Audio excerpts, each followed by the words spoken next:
are you protected when it does?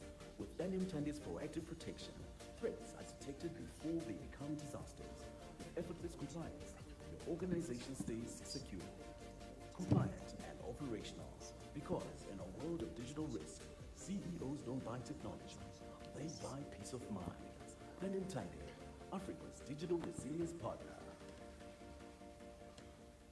Good afternoon.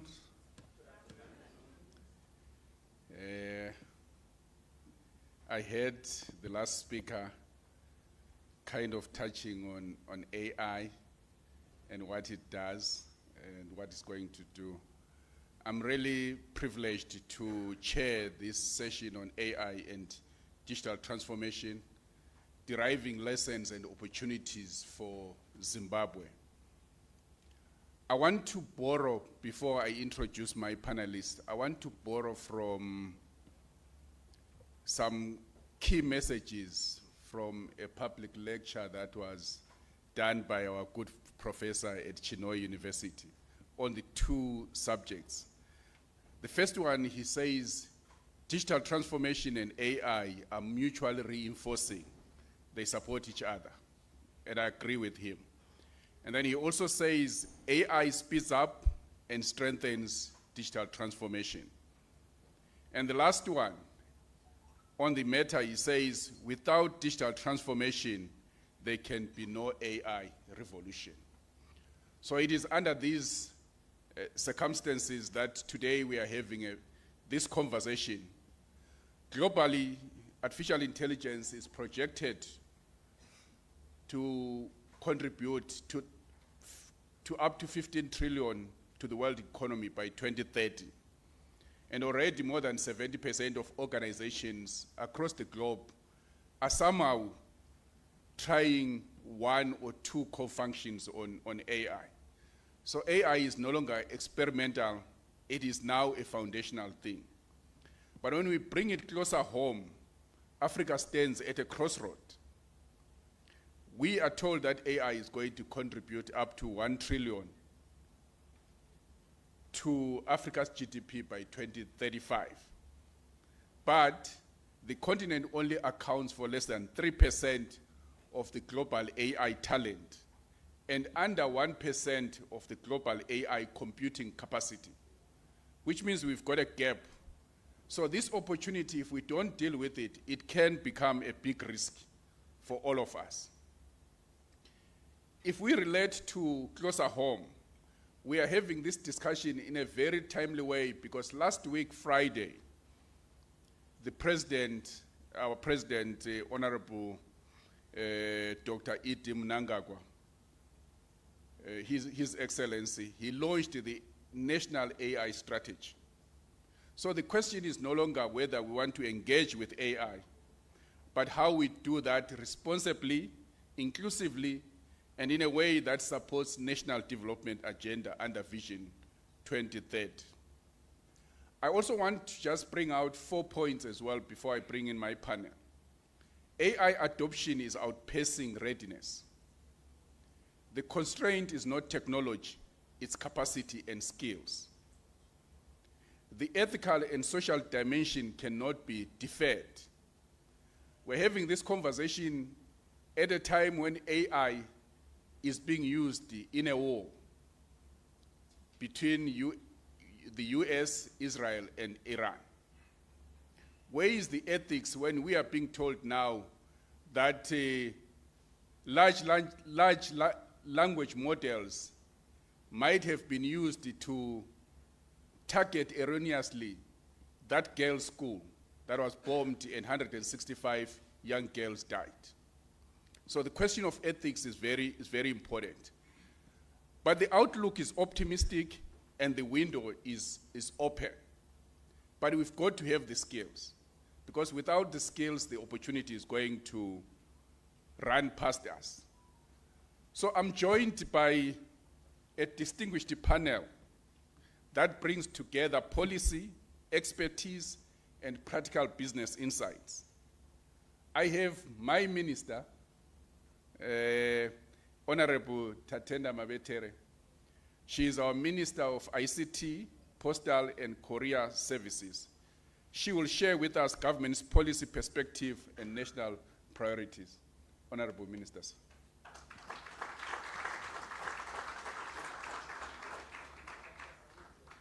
I'm supposed to do your bio, but I'm sure in the interest of time, we can go into the conversation. I'm also honored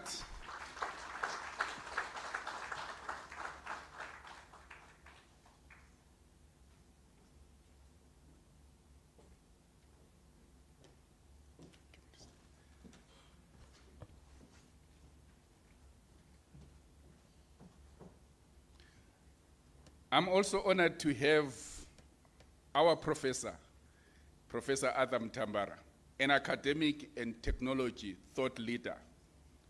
He's written books on this subject. He brings regional and global perspectives, and he will help us interrogate the deeper structural skills and innovation questions around AI. Professor.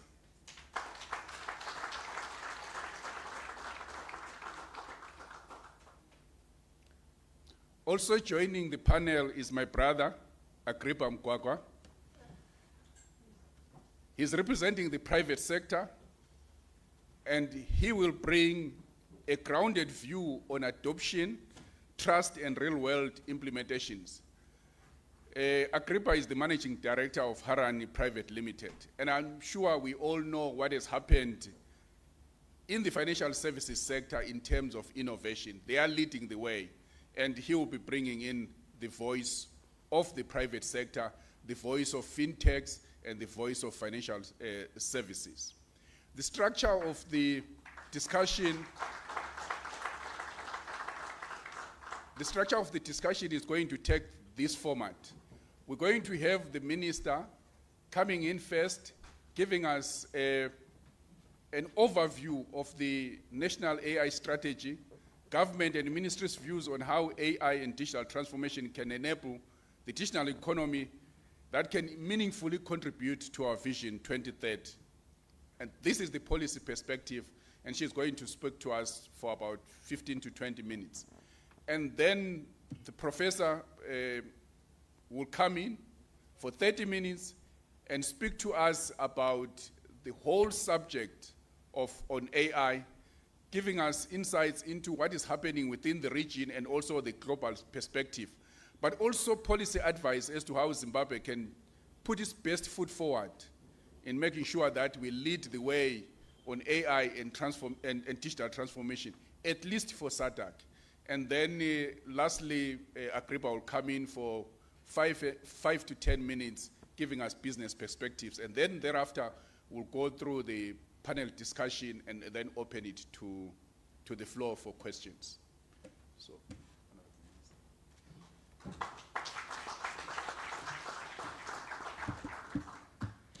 Thank you very much, the chairman of this session, Mr. Neva. Allow me to also recognize the chairman of the CEO Roundtable who is here, Mr. also Bina, and also all the other board members here present. Let me also recognize the CEO of the Roundtable Management, who is Mr. Kipson Gundani. CEOs, delegates, ladies and gentlemen, good morning. Thank you very much. I really want to thank you for giving us this opportunity. After launching our AI strategy on Friday, I'm sure this is the first presentation we have made as far as government is concerned around unpacking the AI strategy. I really want to thank you for this great opportunity. The AI strategy, as alluded to by Neva, was launched on Friday, this last Friday that we had, and it was His Excellency, our President, who launched this dynamic and quite historic blueprint for Zimbabwe. We are so grateful that this is going to go a long way in making sure that we leapfrog development as a country. Maybe we should then start off by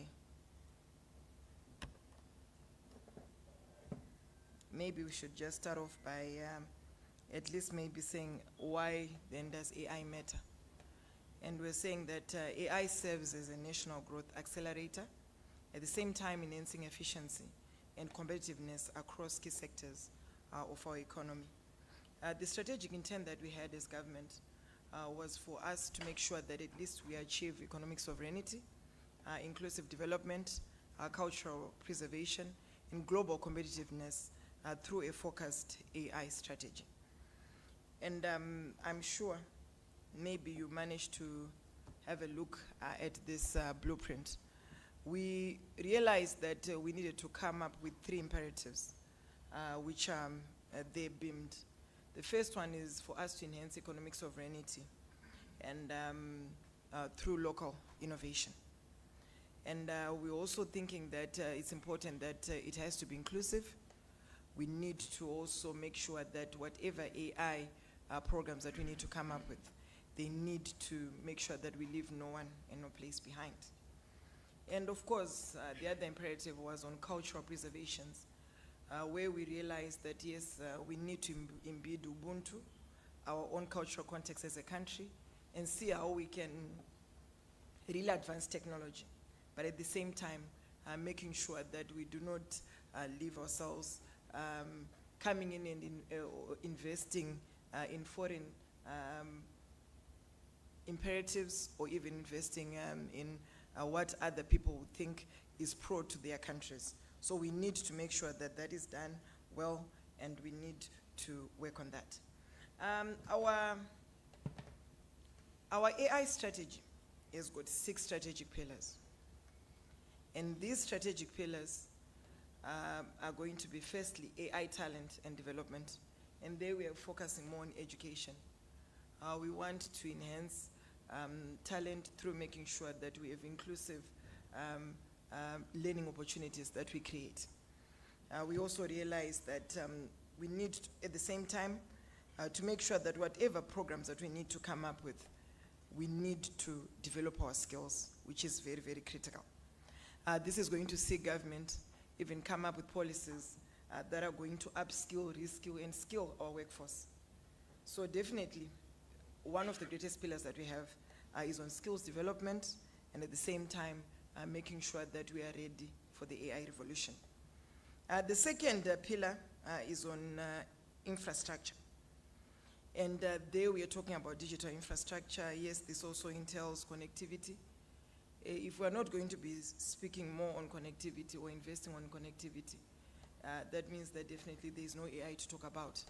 So connectivity then becomes the railway line for us to be able to adopt artificial intelligence as a country. So there we are looking at how we are going to establish computational sovereignty, and more importantly, look at hosting the data locally. Data sovereignty is key. So definitely we need to also make sure that we've got data sets that are also local, and in one way or the other be able to make sure that there are policies that we have to put in place around that. Yes, we already have our Cyber and Data Protection Act and even have regulations in terms of protecting personal identifiable information. But at the same time, we also need to do more. We have our cybersecurity strategy as government that we have already put in place and very soon it will be launched. So definitely, we believe that there is a lot of opportunity there for us to expand our infrastructure, come up with hyperscale data centers, which make sure that at least we are prepared for the AI revolution as a country. The other pillar that we're going to speak into is on transforming our sectors, our service sectors, by adopting artificial intelligence. And there, of course, we can speak about agriculture and other various, you can speak about other various sectors of the economy. You know, NDS2 is premised on 3 pillars, which are tourism, agriculture, and at the same time, mining. So when we look about the pillars, at all these pillars, it's important that we have to embed artificial intelligence in various sectors of the economy. The other pillar that we also need to speak into is on governance. And there, what we have managed to do as a ministry within the AI strategy, we have come up with a governance structure where we are going to be having a committee which is solely going to look into advancing AI. This is going to be a whole of government approach and interministerial, and we're going to be having various ministries also being incorporated in that. We also believe that there is great need for us to have ethical use of AI. I've mentioned that through community engagement. I think this is quite also key. And we also need to find a governance, a regulatory framework that is all-inclusive, which also is going to involve the private sector.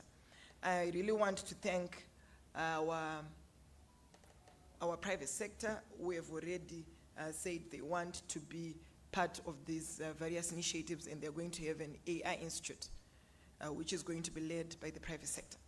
So we really are looking forward to this, and as government, we are ready to make sure that we support. And then the other pillar is on innovation, where we want to drive research and knowledge transfer for growth. This definitely, we need to. We need to find a way that we can for us to make sure that we enhance innovation, and we need to come up with various initiatives which are going to make sure that we improve in terms of innovation. We also need at the same time to also find a way, yes, around also on innovation. Definitely this also then speaks into the talent, where we want a talent and capacity development. There are two pillars which somehow link. We need to make sure that at least we launch AI literacy programs. We need to make sure that at least we come up with skills directories. This is what we want to do. And also curriculum integration. We have been speaking with the Minister of Primary and Secondary Education, and we want to make sure that AI is embedded in our national curriculum starting 2027. And at the same time, we also need, again, to also come up with a trainer pipeline where we need to make sure that at least we'll have more people being trained. At the same time, we also have got mentors. We're also going to assist us as government to assist people to get involved more on the adoption of artificial intelligence.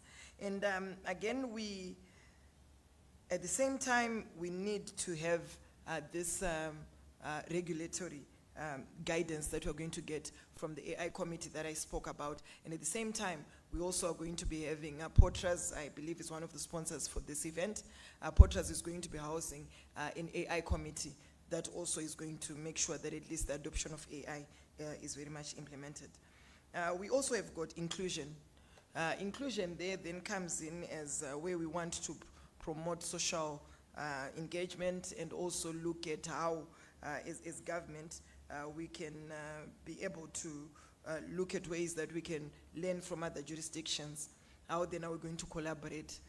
We are speaking into how we are going to see what other countries have done, and at the same time be able to also learn from that.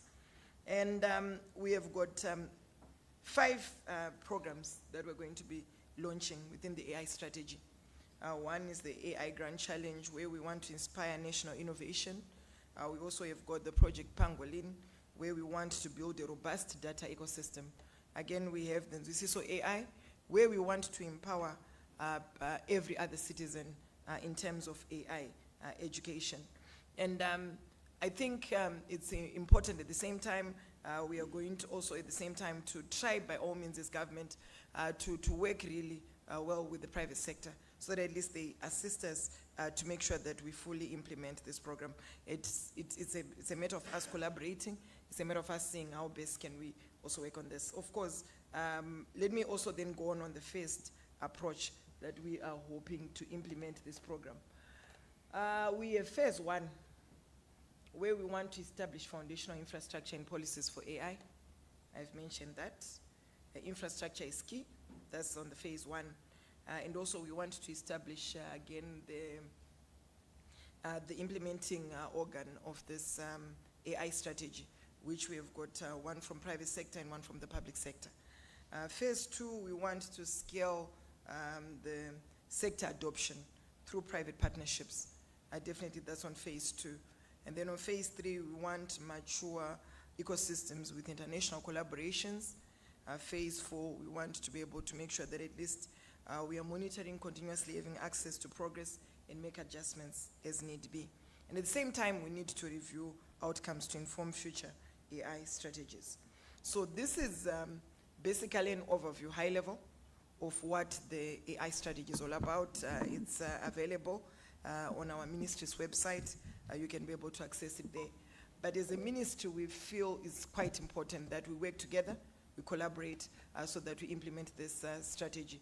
I know we, within the strategy, we have also even said how exactly we're going to be implementing, but of course, this was a high-level presentation, but we really are hoping that within the next 90 days, what is that we're going to be doing within the next 1 year as we go. But basically, in a nutshell, this is what we intend to do. As we were constructing our AI strategy, there were a lot of lessons that we learned. And some of the lessons included that definitely governance is essential. And we need to nurture talent pipelines. And also there is also need for us to work and really invest more on our data sovereignty plan. And we also need at the same time to build ethical AI so that will enable and also build trust. At the same time, again, we then realized that there are a lot of opportunities, especially for business, that we think are available for business leaders. Yes, we have got various sectors of the economy that we have, but we believe that there is need for us to transform agriculture with AI innovation. We need also to transform the mining sector. We need to transform even the tourism sector by embedding artificial intelligence in the processes. And even as government, His Excellency, our President, Dr. Idi Mnangagwa, when he was at the performance contracts signing, and at the same time the awards, he mentioned that there is need for us as government to really see the prospects that are around the adoption of artificial intelligence, especially for e-government systems. So this we're working on. We have got our enterprise architecture modeling that we are going to be launching soon as government and through the e-government unit. But we believe that this is going to assist us as government to really be very deliberate on the adoption of e-government systems, at the same time the adoption of AI. We also feel that there is great need for us to revolutionize our healthcare through the adoption of artificial intelligence. This we have already started doing as government, where we have already started launching the telemedicine programs, and this is going to assist us greatly. Again, at the same time, we want to enhance education with AI tools. Allow me to also comment on a paper that we got from one organization, which is called the AI Collection. They spoke greatly on what they think needs to be done, and we totally agree to what they said. They gave an overview of the AI strategy and also proffered solution. And I think this is what you also need to do as private sector, is the CEO roundtable, proffer solutions that you think are relevant to us, for us to make sure that we fully implement artificial intelligence. They spoke about the need for us to have AI systems trained on Zimbabwe's geological, agriculture, mineral and traditional knowledge data sets, so that at least these are extracted from a significant economic value, and at the same time be able to also profit the same. This has to be done by making sure that at least we come up with some data sharing agreements that we need to also put in place. At the same time, they also spoke about AI-generated disinformation and thus systematic media operations, where they were saying that there are a lot of deepseeks and automated influence operations which pose risks for our AI adoption. But I think we then need to make sure that at least we come up with a fund which we are going to ring-fence to make sure that at least we have an implementation budget. We also need to make sure that at least we invest on an AI investment prospectus as government. Allow me to conclude. I see the time is not on my side, but I think it's important that as government we move from strategy to reality, where we need to build partnerships for sustainable growth. We need to empower the next generation of innovators and also foster a vibrant AI ecosystem. And of course, as government, we are there to provide AI leadership and facilitation, but the private sector has to invest and co-create opportunities around artificial intelligence. For me, if you're going to ask me, I think there is a great opportunity on investment in hardware and software of AI opportunities. This is also a great business that I think you have seen what NVIDIA has done. It has become a $1 trillion company overnight because of finding ways that they can to invest around artificial intelligence. And at the same time, there is need for us to continuously be able to engage the community in AI literacy and innovation. And of course, Zimbabwe has to become a knowledge-driven, digitally empowered nation. This is the thrust. And at the same time, we don't need to be just consumers of artificial intelligence, but we also need to be producers of artificial intelligence. I thank you.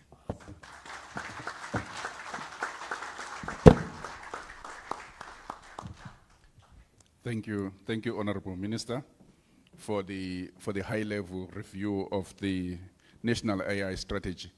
I think, colleagues, you can see from what the Minister presented on that there's a lot of work that has gone into establishing this strategy. But I think what is more exciting is the opportunities for private sector, that we can walk this journey with government and make sure that we deliver an AI-ready country by 2030, but also making sure that the digital economy that we speak about is delivered using technology. Just on a lighter note, Minister, last week I attended a book launch, and the Honorable Minister for Skills Development, Skills Audit and Development, Dr. Jennifer Mswere, said, if we don't have the skills and we don't have the technology, we're going to wake up one day and find that our president has been taken, just like what happened in another country that is very far from us. So we need these skills. We need to be AI literate. So the next presenter is the professor. He will really delve into the subject and also be able to share with us the regional and the global perspectives around AI and digital transformation, and what the other lessons that we can learn over and above what the minister has shown. Because at the end of the day, we need to be collective in delivering the Vision 2030 targets. Professor.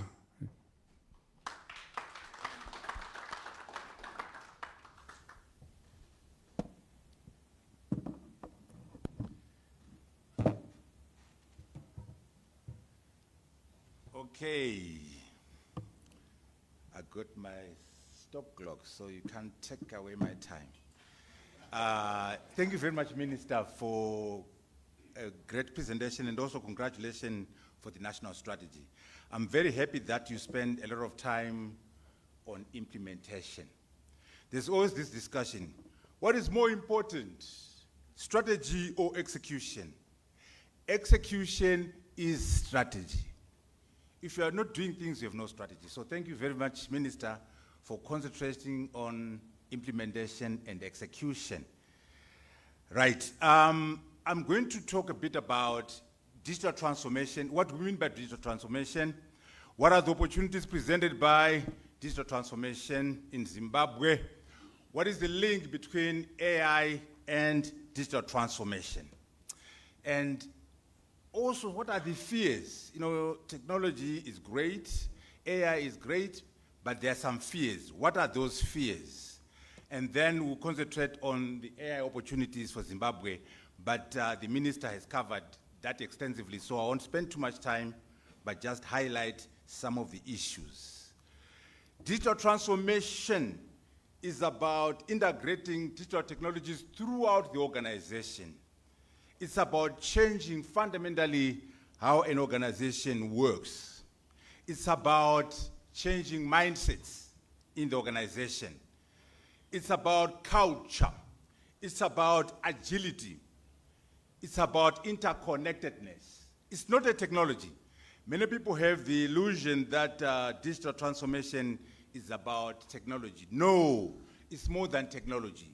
It's about changing the way you're running the government, changing the way you're running the university, changing the way you're running the company. And so, yes, there are core technologies. Artificial intelligence is just one, cloud computing, big data. we are trying to transform the customer experience by using digital technologies. And also, we are trying to have data-driven decision-making, and we're trying to improve customer satisfaction by delivering faster and seamless personalized services. You know, Minister, the big issue I want to push is that in this country, as we embrace the AI revolution, we must digitize. We must go through a digital revolution. AI requires data.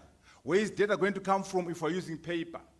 So we must embrace digitalization, which is the process of converting from analog processes to digital, so that we can have efficiency, so that we can have data. Data is the new oil. So digitalization is very important. But digital transformation is even more important because it is the big asset. In other words, digitalization is important, digital infrastructure is important, but it is a subset of digital transformation. Digital transformation is a broader, deeper, and more enterprise-wide exercise. Okay? So we must focus in this country on digital transformation. Without digital transformation, there's no AI. I know AI is the flavor of the month, but we must have digital infrastructure. We must make sure that we are able to leverage digital transformation. What do we want in Zimbabwe? We want to move away from low-factor productivity, agriculture and mining, to beneficiation and value addition. How do we use digital transformation to achieve this? There are so many opportunities that can be presented by digital transformation. A major one, already the minister has spoken about this, a catalyst for inclusive growth through digital transformation, okay? Driving industrialization through digital transformation, driving economic diversification through digital transformation. Very important. Strengthening governance, skills, and global competitiveness through digital transformation. It's a key driver of what we need in this country, digital transformation, even before we talk about AI.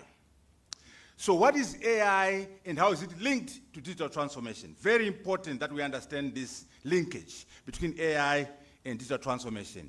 AI is a co-enabler of digital transformation by automating processes. Digital transformation, on the other hand, creates the data-rich environment required by AI. AI requires data, and that data will come from digital transformation. Okay, very important that we understand that link. So digital transformation and AI are mutually reinforcing. Chairman, you were already speaking my presentation, but anyway, I'll repeat it here. Digital transformation and AI are mutually reinforcing. They help each other. Digital transformation expands AI's impact by creating data-rich environments. AI amplifies and accelerates digital transformation. So, Minister, we need a good mixture of those two. They work together, they help each other. Okay? Without digital transformation, there's no AI revolution. Forget it. You cannot embrace the AI revolution without embracing digital transformation. Meaning, Minister, in addition to a national AI strategy, we need a national digital transformation strategy. Even if we don't go ahead and do both, in your national AI strategy, have a special space, have a special concentration on digital infrastructure, on digitalization and digital transformation to enable the AI revolution to take. We need both, ideally, but it doesn't matter. Within the same national AI strategy, we must have an anchor strategy, an anchor element that talks about national digital transformation as the foundation of the AI strategy. But I must congratulate the minister for a good strategy, but implementation. The proof of the pudding is in the eating. Okay? You don't have to be experts in AI. I know you are CEOs running companies. You must have just some understanding of the ideas. What we mean by AI, if we can have learning, problem solving and decision making in an algorithm, in a computer system, in a robot, we have AI. That's all. And also understand how they are related. Deep learning is a part of machine learning. Machine learning is a part of AI. You can't say, I'm going to Zimbabwe and Mutari. Mutari is in Zimbabwe. So I'm going to Zimbabwe, in particular, Mutari. So we are studying machine learning, in particular, deep learning. Understand how they're related. You don't have to be a rocket scientist, but understand these things. Minister, we must understand the AI as a 5-layered cake. Foundational is energy. Without energy, there's no AI. If we're going to play in the entire value chain of AI, we must address the energy requirements. Energy is the foundation of AI. After energy, we have the chips, the GPUs, the CPUs, the NPUs. After that, we talk about the data centers, the AI factories, and then the models, the LLMs, and of course, the applications. So as we interrogate our strategy, Minister, we must say, what are we doing about energy? What about the chips?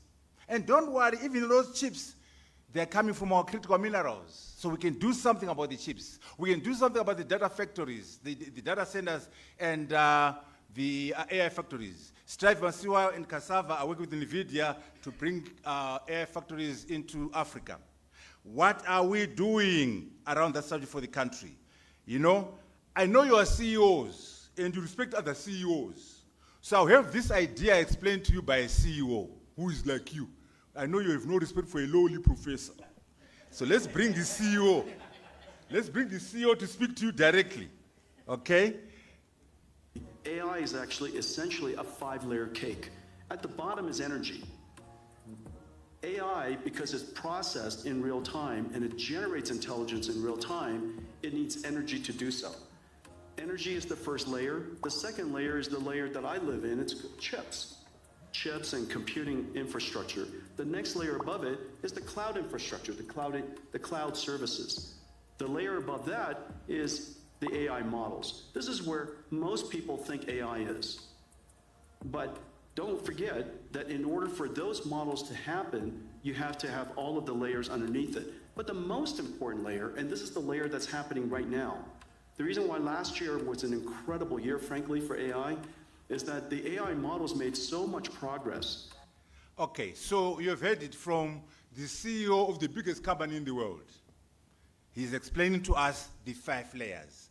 Now, in terms of taxonomy, we started with what's called single-task AI, multitask AI. These are the various stages in the understanding or the capabilities of AI, okay? And the ultimate is what is called artificial superintelligence.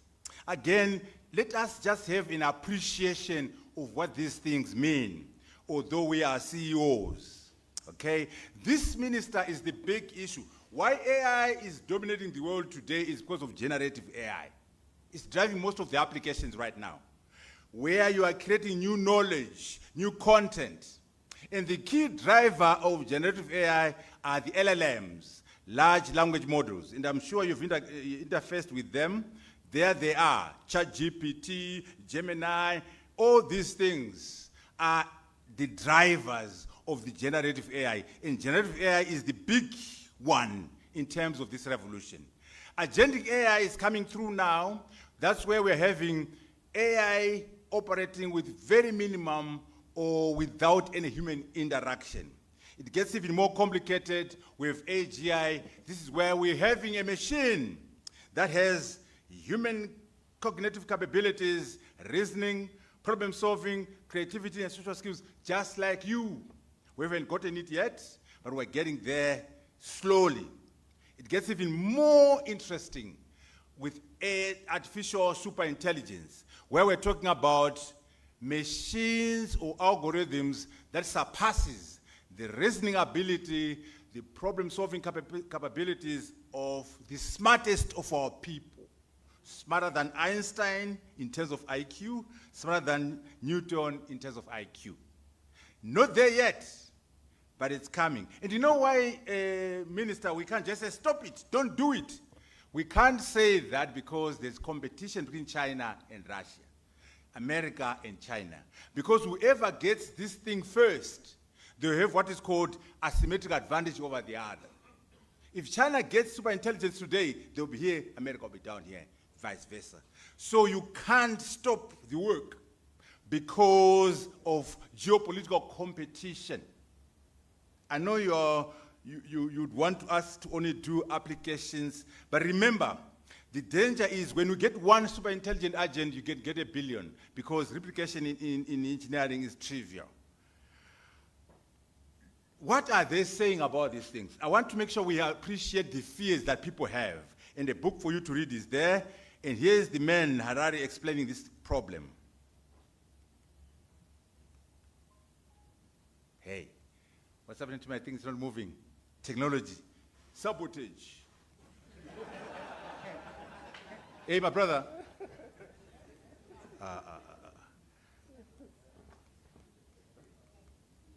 Your screen is not moving. Anyway, I'm trying to share with you what they're sorting out, that there are fears around this issue of superintelligence. Because can you get it started, please? Because there are fears about what it means when you have this. Why? Because I know, Martin, you have a little dog at home and a cat. You look after the cat and the dog because you are smarter than the cat. What will happen when the cat is smarter than you? Who's going to look after who? We have no experience in history Put up a volume. of a less intelligent species that manages to control a more intelligent species. Horses don't control us. Cows don't control us. We control them. What happens when we create a more intelligent species than us? It's these super intelligent AIs. So maybe in the short term, it will be good for our economic growth and prosperity. But what happens in 20, 30, 50 years when millions of super intelligent AIs run the world? Okay, he continues. How do you see the future for humans? That's a big question. Yeah. We don't know. Nobody has any idea how the world would look like in 50 years or even 20 years, because it depends on our decision. One of the biggest dangers is that our own creations will get out of our control and will enslave or annihilate. Okay. This man here, Geoffrey Hinton, is considered the godfather of AI. His major contribution is what is called backpropagation, which is a key driver of deep learning. Now, Martin, you are godfather of nothing. He's worried. So you must be you must be super worried. You know, what I'm trying to say to you is the people who have given us the technology are concerned. And we, like Martin, who are fathers of nothing, must be extremely concerned. He's worried. What is he saying? Does humanity know what it's doing? No. I think we're moving into a period when, for the first time ever, we may have things more intelligent than us. You believe they can understand? Yes. You believe they are intelligent? Yes. You believe these systems have experiences of their own and can make decisions based on those experiences? In the same sense as people do, yes. Anyway, I say this to say, Minister, let's embrace AI, but let us also know the dangers. You could also say maybe, Mtambara, can we ever have super intelligence? Is it achievable? There's a new examination now where you take 1,000 subjects, PhD level questions, biology, physics, engineering, medicine, sociology, Shona, Ndebele, put them into the AI system. And then the answers are gained from experts. In this examination, our smartest people in Zimbabwe, at MIT, at Oxford, at CAT, are getting 3%.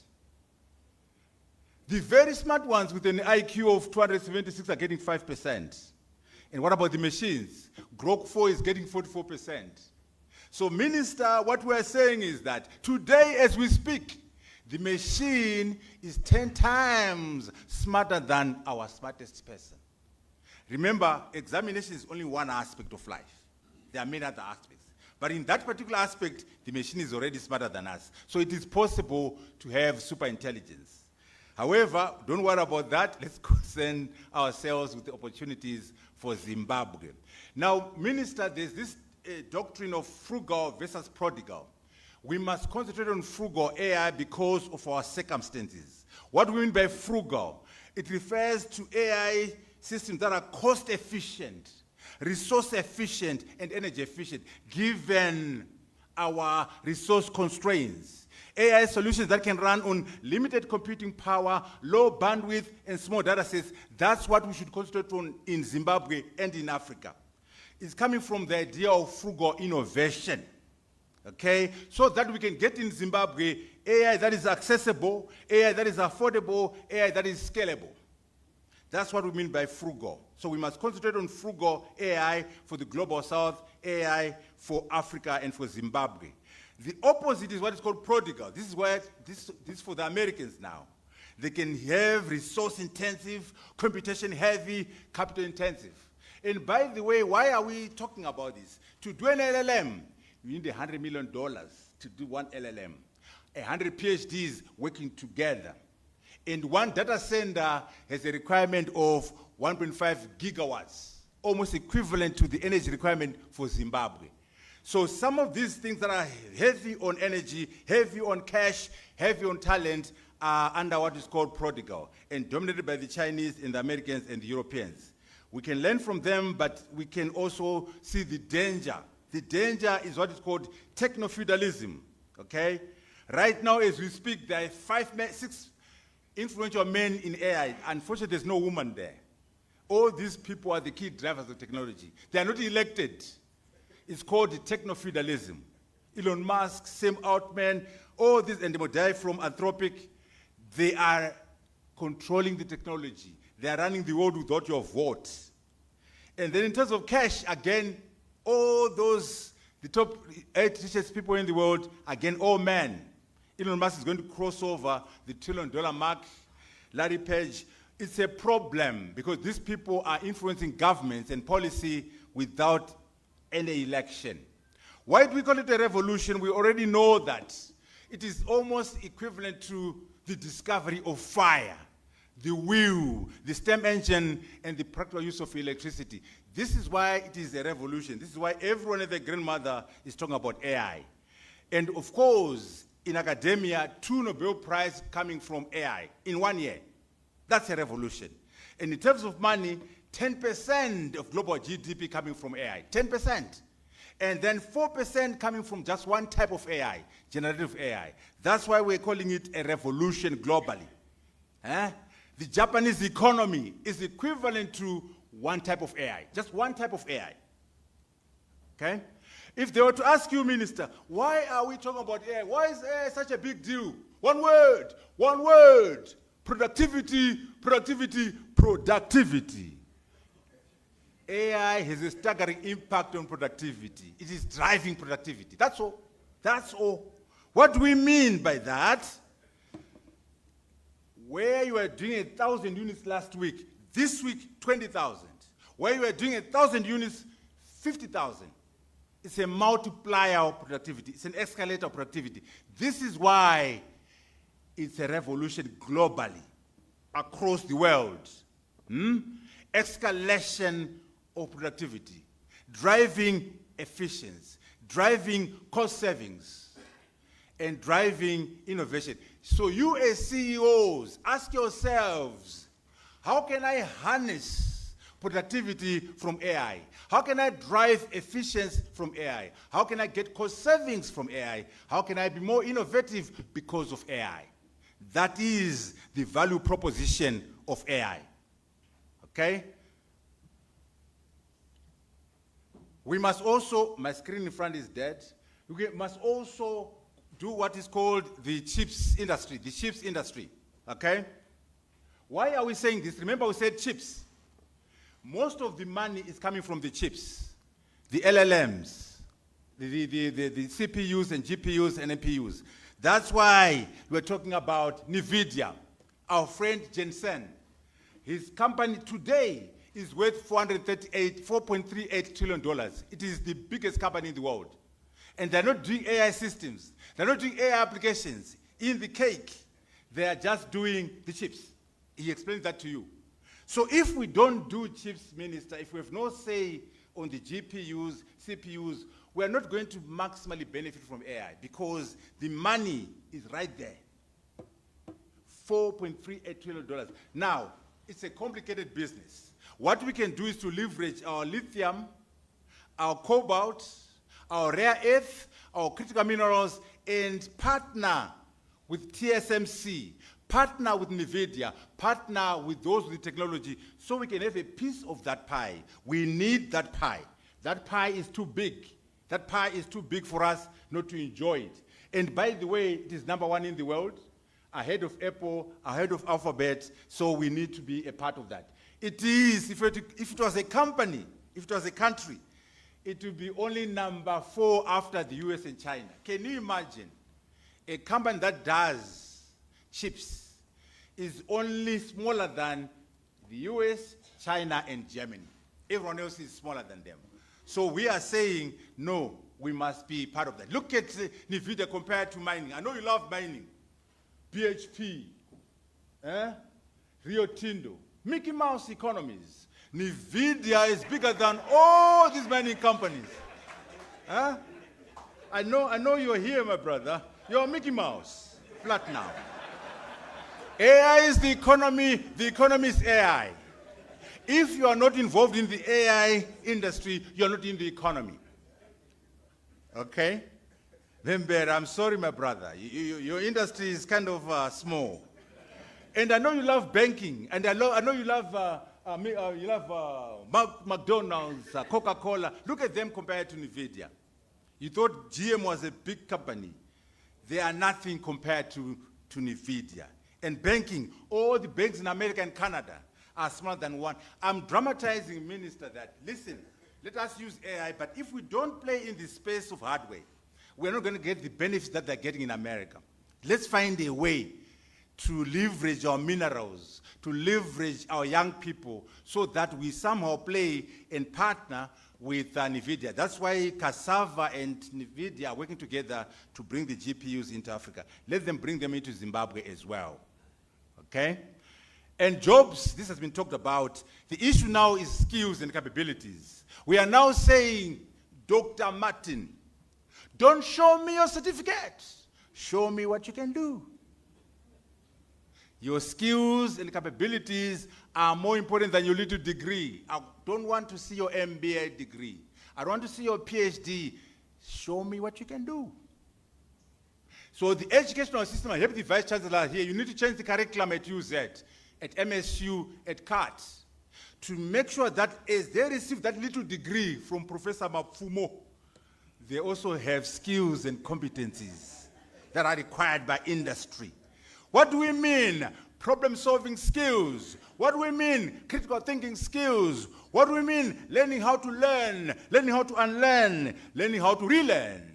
What do we mean? Financial literacy. What do we mean? Digital skills, AI skills. We are saying, Professor Mapfumo and your colleagues, financial literacy, digital skills, AI skills, and entrepreneurship should be mandatory subjects for everyone at UZ, at MSU, at AU, so that if you are studying Shona, studying law, studying physics, you do entrepreneurship, you do AI skills, you do digital skills, you do financial literacy, so that you can play a role in the AI revolution, in addition to becoming a medical doctor. We need knowledge of selves, we need a mindset shift, you need resilience. Now this one was spoken about yesterday, but it was inadequate doctor who spoke yesterday. This one is hard. Resilience is a function of failure. If you're always succeeding, you will never be resilient.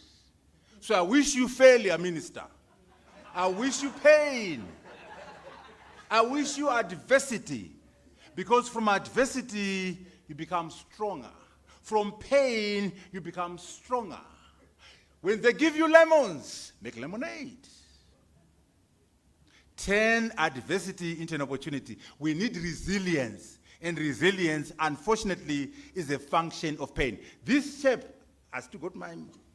This chap called Jensen, you know, he's the biggest company in the world. He was there for 30 years. 30 years, that guy. And now he's on top of the world after 30 years of hard work. Okay? So again, I always want to see what these guys have to say about jobs. But now getting to kind of the job side of this, I do have a fair amount of concern about this. On one hand, I think comparative advantage is a very powerful tool. If I look at coding, programming, which is one area where AI is making the most progress, what we are finding is we are not far from a world, I think we'll be there in 3 to 6 months, where AI is writing 90% of the code. And then in 12 months, we may be in a world where AI is writing essentially all of the code. Okay, you hear that? Software is dead. So anyway, so what we're pushing now, Minister, and I like your strategy, and I'm quoting it here. The pillars, they're slightly different from your document. Those are the pillars I got. Very important. We want talent. We want the skills. We want capacity building. Infrastructure, digital infrastructure, energy infrastructure, AI adoption. So this is a solid strategy, Minister, because those pillars speak to what we need to do. But as I said, we must make sure that in that framework, we put digital transformation as a key driver. Yes, agriculture, healthcare, the minister has spoken about all this. There's no sector which is not affected by AI. And I won't spend time on this, but just to flash through and say, but however, we must make sure we're clear on our code, the analytics maturity curve. You need this curve in your company if you're going to adopt AI. More importantly, you need an AI implementation roadmap. Use case identification in your company. Governance of AI in your company. Build the capabilities in your company. Deployment of AI, and then of course, monitoring and evaluation. You must have this in government. You must have this in your company as you adopt AI. And of course, the traditional ways of doing our projects. Let's make sure we are clear. And then we go to agriculture, the applications are there. Okay. If your farm looks like a sci-fi movie. Okay, the drones. Helping a lot of people in the agriculture. Okay. So many things, mining, I won't spend time on this, I'll just flash through infrastructure. Okay, the Chinese, again, our friends. 7 kilometers of highway. Are 10 moving. AI-powered machines. Human supervisors watching from control rooms. China just achieved the world's first semi-autonomous paving operation. And the implications are massive. The machines made thousands of decisions in... Okay, you can use the drones to build your bridges. Okay, energy is a double-edged sword. AI requires a lot of energy, but you can also use AI to solve the energy challenge. Okay, in renewables and so on, we won't spend time on that. In your solar systems. Artificial. Okay, manufacturing, again, AI, lots of applications for AI. This is manufacturing in Zimbabwe. We need to move up the value chains in Zimbabwe, okay, and deploy those robots to make things happen. Healthcare, the minister spoke about healthcare, but I want to emphasize education. Education is a problem, Minister. If we're not careful with education, yes, we're going to lose skills, okay? But before that, let's just look at Rwanda. Rwanda is doing interesting work. Let's make sure we learn from each other. This is mind-blowing. I'm inside the cabin of a self-flying electric taxi. No controls. Literally, you leave everything up to the computer here and the system. Get in, and your destination is put in, and up you go into the air to your final destination. It's incredible. Above the lush green hills. Okay. Banking, education, this one. And again, don't fight AI. Banning AI at UZ, banning AI at NAST. You are mistaken. It's just like those guys who are protesting against the calculator. We want the calculator to be banned. When the calculator was introduced, the teachers were complaining. We must not do that. We must work with AI. Here is the answer. There's a danger that AI will destroy critical thinking. There's a danger, Professor Mafumo and your colleagues. Here's the solution. Let them use AI, but here's how you're going to grade them. Tell me the prompts you gave the AI system. Wakaifunza kuti iko AI yacho, dokuziona, dokumaka dokupa 20 points. I look at the result from the AI system, won 40 points. Then, here's the kicker, professors and teachers. Ask the student to give you a critique of the answer from AI. Answer yako AI yaka shota papi. Akatadza unumpa 0 out of 20. More importantly, can you now improve the answer from the AI system? If we do this, Minister, somehow we can protect critical thinking for, because otherwise they won't learn anything. So how you make the prompt, you have to think. How you critique the answer from AI, you have to think. Improving the AI from the AI, good. So it's an example of how you can protect critical thinking using AI, as opposed to banning AI and stopping AI, okay? And also, why don't you defend your knowledge? Yes, you got a nice report from AI. Can you stand in front of the class and talk about it? Now, if you didn't understand what you got from AI, you can't. These are ways teachers and professors must become creative and not ban AI, okay? Government, the minister has already talked about the main application of government. I'm finishing. Yeah, As Prof, we you need to conclude, wrap up now. Chairperson, we must learn from our friend Jenseng and also from Elon Musk. What do they say? Jenseng says you need a healthy dose of ignorance and irrelevance. Ignorance is good. Udofo wakanaka sometimes. What do they mean? Not knowing how hard a task is a good thing, because it will make you just go in and implement. Irreverence, lack of respect for tough tasks. This is what you need to make a plunge, to take a plunge. And let's hear him explain it to us directly. A healthy dose of ignorance and irreverence for how hard something is an essential quality of startup CEOs. And he is leading the biggest company in the world, so ignorance is good. Now, we must take a plunge. That's what it's saying. We must take a plunge. We must have a can-do mentality. We must take a plunge and unlock economic value in Zimbabwe. Now, what does Musk say? Musk says... Prof, is your timer still working? Yeah, I'm 2 minutes over. Okay. So at least I'm Thank honest, you. right? Thank you. I'm 2 minutes over, but I'm done. Musk says we don't fully understand the potential of AI software improvement. He's arguing that let's do more with less. Why don't we sweat that which we have? In other words, what is called intelligence density potential. Yes, your computer is not fast enough. Can you sweat it? Can we make it happen? Okay, we underestimate intelligence density potential and we must make it happen. The same AI system can be made 100 times smarter through software improvement. Again, why I'm emphasizing the frugal AI. And we're getting it from the richest men in the world that you can do more with less. Most people in the AI community don't yet understand. Okay. Which is, almost no one understands this. The intelligence density potential is vastly greater than what we're currently. Anyway, once we combine software and hardware, we can get 10 times every year, 10 times improvement in our systems. And we need to write, Minister, the books are there, and we need to make sure that this revolution will require us to work together. Without digital transformation, there's no AI revolution. In Zimbabwe, digital transformation and AI present opportunities for socio-economic transformation. However, it cannot be business as usual. Everything will rise or fall on leadership, or fall on urgency. We need Zimbabwean urgency, we need sheer guts.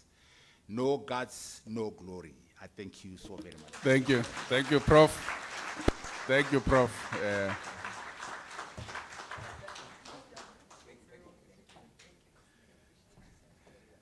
AI is the economy is AI.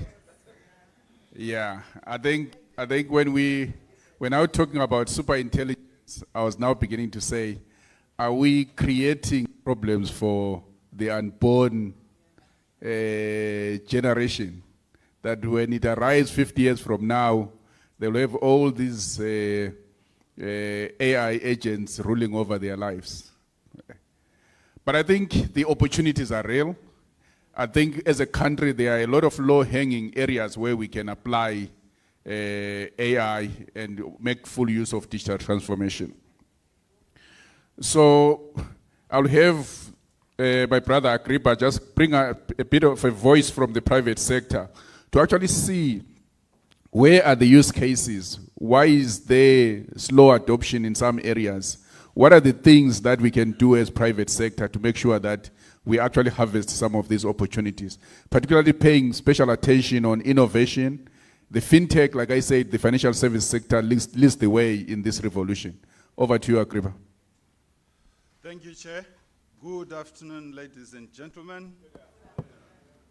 Let me observe the established protocols and also congratulate the Honorable Minister on the launch of the National AI Strategy, which is a critical document in terms of paving the way for the progress of the nation.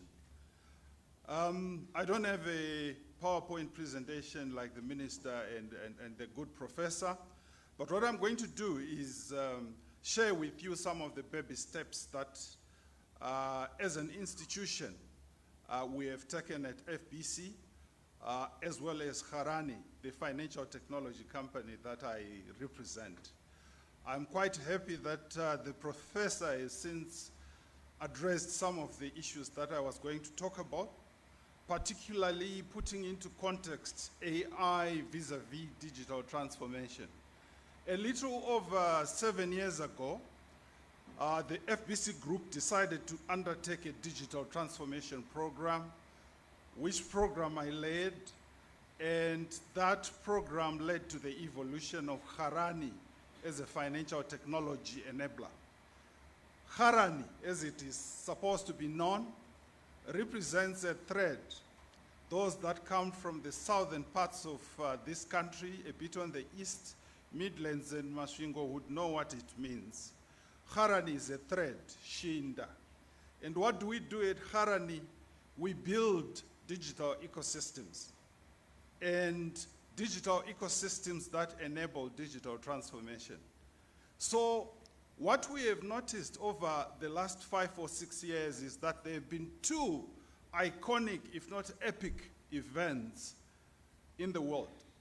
The first one is COVID-19.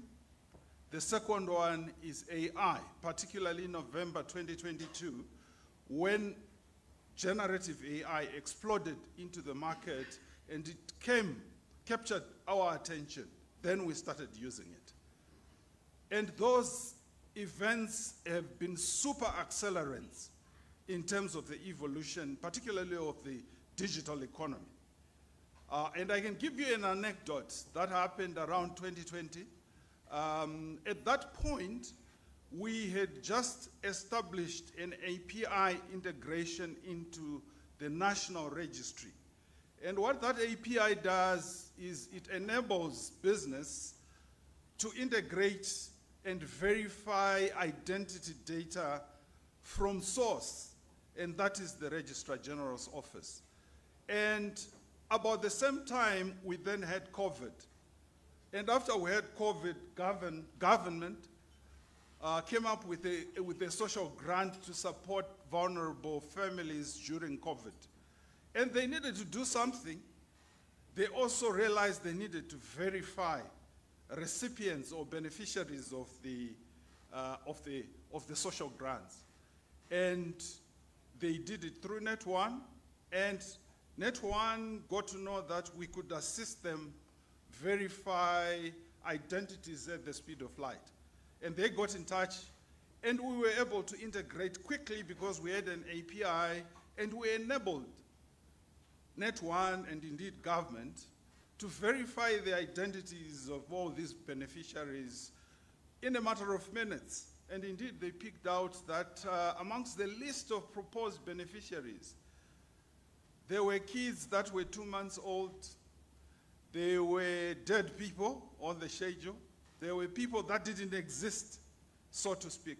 Had it not been, because we didn't have that integration, it would not have been possible. Why do I talk about it? I talk about that integration in relation to the conversation that we call digital public infrastructure. It's a core pillar of the national AI strategy, as already alluded to by Prof and the Honorable Minister. And what we have also seen in terms of trends on the digital transformation journey has been the movement, dematerialization of data from physical forms, the forms that you have in your back offices, into digital formats. And we call that digitization, conversion of physical materials into digital form. And the next instantiation on the digital transformation plane is digitalization. Digitalization being the automation or autonomization of workflow processes. Whatever business you are in, it's workflows and processes. And those processes are getting digital, getting faster, getting more intelligent, cheaper, and cost-effective, leading to the productivity that Professor was talking about. So out of digitalization, we saw an escalation in data and analytics. If we stop to ask ourselves, what has been the conversation around big data gone?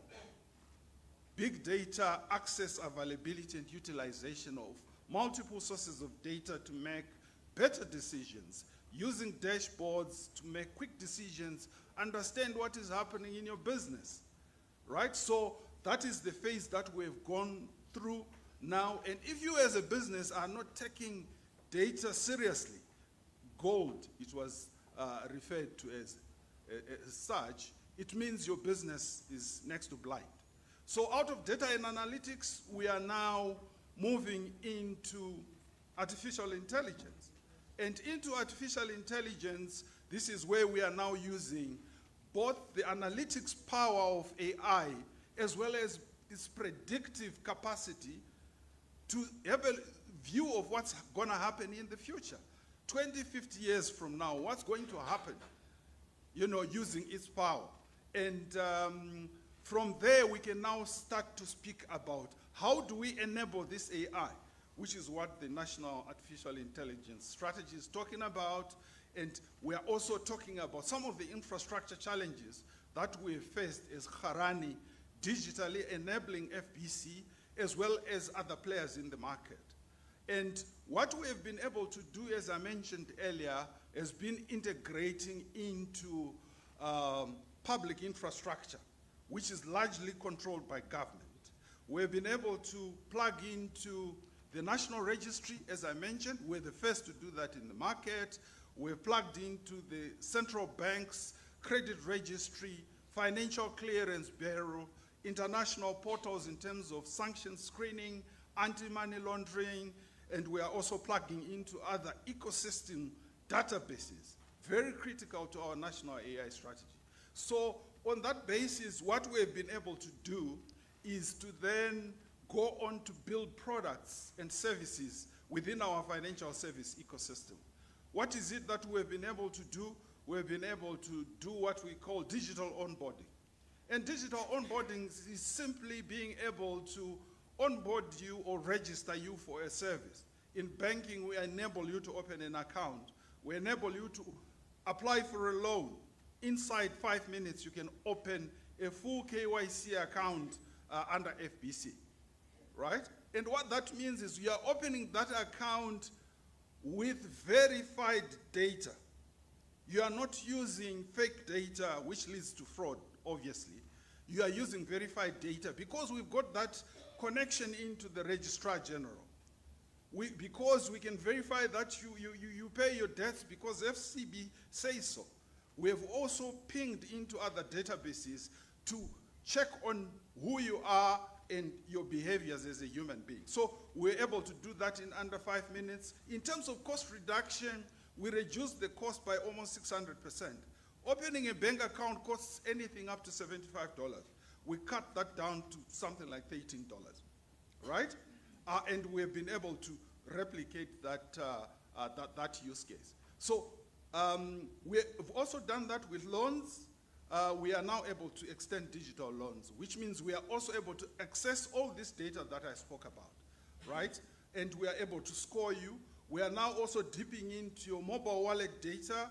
We are also dipping into your behavioral data. You know, the social media platforms that you go to. They are very good leads in terms of who you are, us defining who you are and whether we can give you a loan. Most of the lenders in this market, including our friends from microfinance, have been lumbering civil servants with loans. Civil servant pay slips are going in the negative. We all want to give civil servants loans because the paymaster general will give you your money. But our economy is 76% informal and 24% formal. But all the lenders and actors are going for the 24%. Yet with AI, we are able to leverage and go into that 24% and grow our economy, be more inclusive, you know, as an economy, not an exclusive economy where we're all focusing on the 24%. So to come up to towards conclusion, which speaks to digital transformation as well as the national AI strategy. What is going to be key for us in the immediate short to medium term is establishment of digital public infrastructure, right? A single source of truth for all citizens. Some of our African countries have already done that. Prof made reference to Rwanda. Kenya has already done that. They've digitized the entirely public goods access because the public infrastructure in there. With a single source of truth as a data exchange platform, it means if you want information about me, right, officially, obviously observing the Data Protection and Cybersecurity Act, a service provider can get that information. Date of birth, whether I am alive, am I male, where I was born, and all the other related data that relates to me as primary data. And that way, we will be able to open up digital transformation for our corporates as well as government at large. And that productivity will be exponential, so to speak. So digital public infrastructure remains very key, and it's there in the national AI strategy. Implementation is going to be key, Honorable Minister. It has been a painful journey the last 5 years. I go to e-government department trying to orchestrate this. You have a challenge. Thank God the National Registrar was able to open that to us and eventually to everybody, and I think all those businesses are enjoying the benefits of that. You go to ZIMSEC. Right now in your companies, if you are going to do a check at source of the certificates that you were given, some of them, quite a number of them are fake, because we've seen lots of stories that say, you know, qualifications have been proven to be fake, and from high-ranking people sometimes. So what I'm imploring, Honorable Minister, is that we get those APIs, application programming interfaces. It's the tissue that holds together the entire ZIM ecosystem, and we will be able to save lower costs and manage our risks a lot more efficiently. So to wrap up, at Karani, we do have a lot of these APIs. We have already established digital lending, corporate onboarding. If you onboard, and every business onboards, you require a quick, efficient, and cost-efficient way of onboarding your customers. We've got the APIs. We'll verify the data of your people. We have also built an employee onboarding platform. Similar to how we onboard customers, we can also onboard your employees efficiently with verified data. I know, Agrippa, Otherwise, we on don't that have a note, timer, but you are. I hope I was able to share the journey, you know, that we've traveled. The prospects are very, very good, and let's talk over lunch and over tea, and we can see how we can make AI a reality. Thank you so much. Thanks, Agrippa. I think we can see that a lot is happening in our space. I think we need to create those ecosystems that enable the sharing of information and the verification of data. I had a number of questions lined up for the panelists, but I know we are now running out of time. So what I will do is I will just ask my panelists a question each and then open it to the floor, because I think we are racing against our lunchtime as well. So I'll start with you, the Minister. And the reason why I'm asking these ones now, just to amplify some of the points that were already raised in the presentations. Your question, Minister, will be, with the National AI Strategy now officially launched, what are government's top year one priorities to ensure adoption is inclusive and does not widen the rural-urban digital divide? Thank you very much, Chair. That is a very, very important question that you have asked. For us as government, within our AI strategy, we're quite clear. Allow me to thank my co-panelists here, Professor Mtambara and also Dr. Agrippa Mgwagwa, who are here. I think it's very, very critical that we look at the basics. And the basics that we need to get to in this first phase is for us to work on what is it that is needed, which is firstly the infrastructure. I'm sure you heard also in the presentation of Professor Mtambara that we need to look at energy. Energy is very key. I want to applaud what Econet is going to be doing within the next 1 year. They are building an industrial park. And on that industrial park, they want to establish 100 megawatts of power.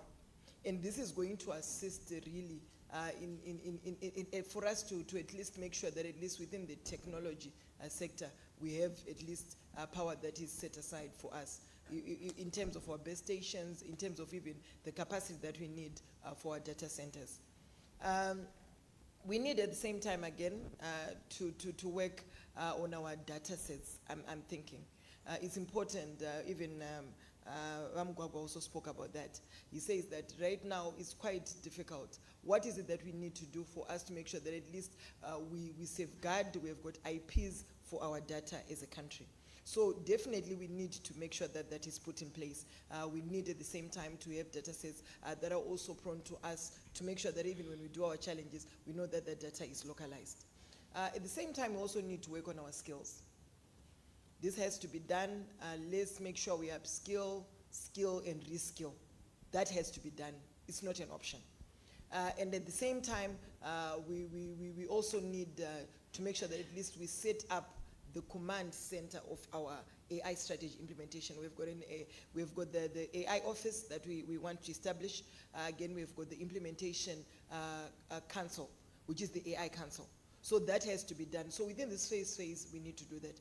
When we know that as well, we have also publicized in terms of the partnerships that we need to have. We also need to put that in place. I think that has to be done. So we need to make sure we have got the people that are going to push the strategy, that are going to implement the strategy.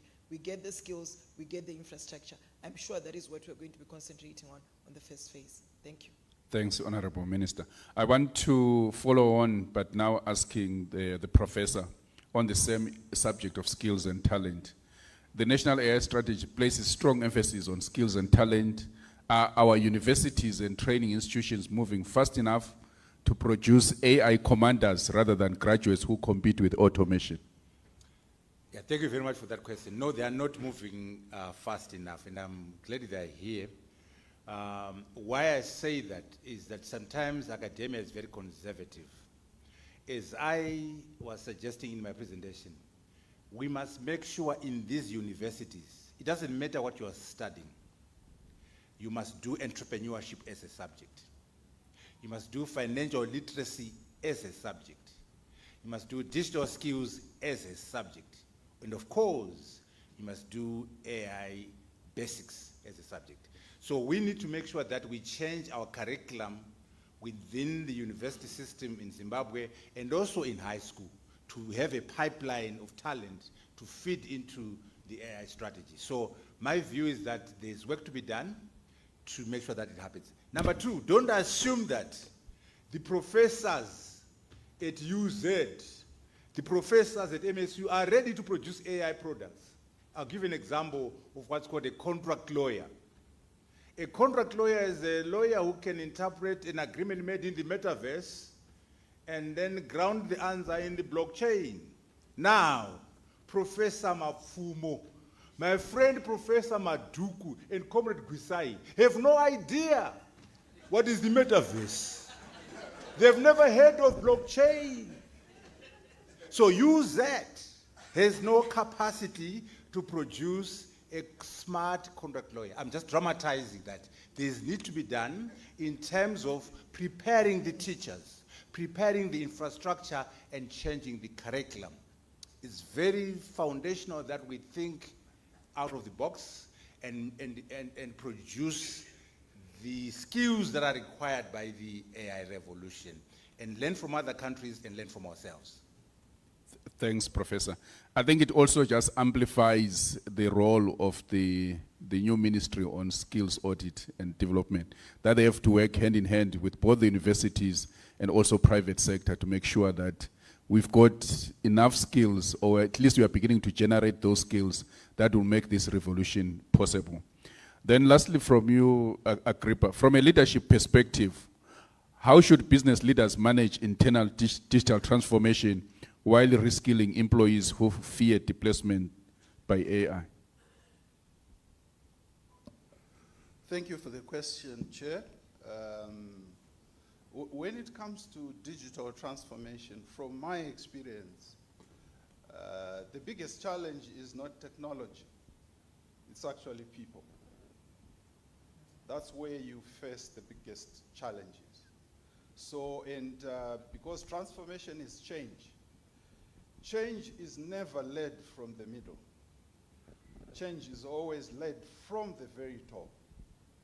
And when it comes to rallying the troops, both those that understand, that have embraced it, and those that are afraid of losing their jobs, I think the leadership has to be very intentional in terms of mapping out the road to building a digital business, ensuring that the relearning and reskilling that Prof and Honorable Minister were talking about do happen, and human beings can see their channel to survival and self-preservation. If that is not done, you are then likely to generate a lot of resistance, because we've seen it, implementing, these agentic process workflows. You're cutting, the roles out of 10 people, you're cutting the roles of 5, 6 people. Agentic AI is now running that process, and you haven't told the person what's going to happen to it. It becomes a huge concern. A clear blueprint, clear communication from the top, and implementation, execution in terms of what would have been planned. They will then be buy-in and success. Thank you. Thanks, Agrippa. Colleagues, I'm going to open this to the floor, but because we're running out of time, I think we're left with just 5 minutes. I'm only going to entertain 4 questions, and then we conclude. Questions or comments? Yes, my brother. Thank you. Good afternoon, everyone. Mine is just a recommendation. I'm coming from the private health services sector in Zimbabwe, and it's directed to the Honorable Minister. So, Honorable Minister, congratulations on the AI strategy. It is exciting times for us as the health services sector in Zimbabwe, particularly around digital health innovations. As the private healthcare sector in Zimbabwe, we are here to complement government effort by looking at pain points that the citizens of the country are facing. One of the innovations that we have been looking at from the organization that I represent is around the setup of telemedicine facilities across the country. This is stemming from the fact that we have got our mothers and fathers who are having to walk for long distances in accessing health services across the country. Now, coming to where our pain point as an investor and as an innovator in Zimbabwe, one of the things that we have found is that there is no clearly laid out policy in terms of telemedicine. The last attempt that was made around the COVID-19 pandemic by the medicines and medical and dental practitioners council of Zimbabwe, which is not resonating with the changes that are happening, in AI and the fast track changes in information technology. So I would implore upon you, Honorable Minister, to create some sort of balance between the Ministry of Health and the Ministry of ICT to come up with clearly laid out policy that does not hinder investment into telemedicine, so that we achieve our goal to creating access to health services. Thank you.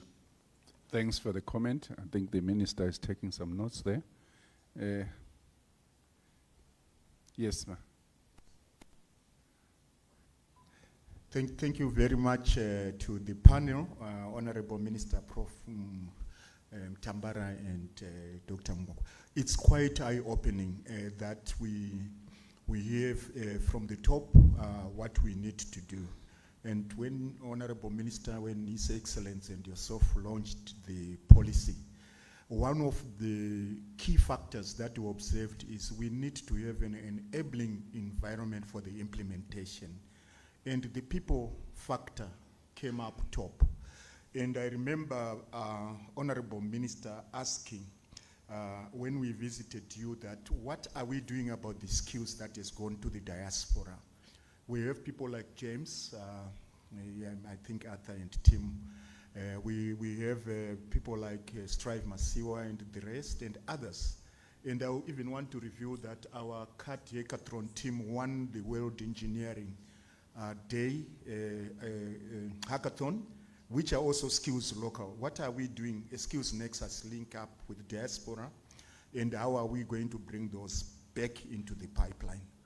And just lastly for Mkomatha, my kit will always be superior if it is better AI, but I will have what we call human on the loop and human in the loop in all the courts. And I hope this will guide the ethics of the super intelligence. Just think about that. Thank you very much. One more, and then we've got, oh sorry, now it will be two. We've got the professor, I think it's Professor Mafumo, and then I'll come to you, ma'am.